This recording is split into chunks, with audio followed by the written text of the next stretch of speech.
ওম অখণ্ডমণ্ডলেশ্বর শ্রী শ্রী স্বামী স্বরূপানন্দ পরমহংসদেব প্রণীত পথের সন্ধান গ্রন্থ হইতে পাঠ। ভগবান তোমাকে নিয়ত শক্তি যোগাইবেন, এই বিশ্বাস রাখিও। তাহার কেবলই তোমার উপরে বিরাগ, এই ধারণার মতন মারাত্মক মিথ্যা আর কিছুই হইতে পারে না।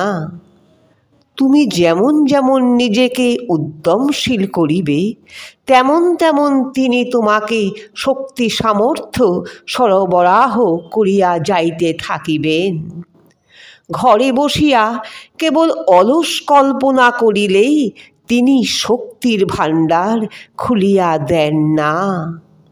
এই ভাণ্ডার তোমারই জন্য, কিন্তু দুয়ারের চাবিটা আদায় করিবার জন্য তোমাকে ভগবানের সহিত দুই এক প্যাঁচ কুস্তি লড়িতে হইবে। ব্যাঘ্র জননীয় শাবকের সহিত কতক্ষণ খেলা না করিয়া তাহাকে স্তনে মুখ ছোঁয়াইতে দেয় না। হরি ওম। জয় গুরু।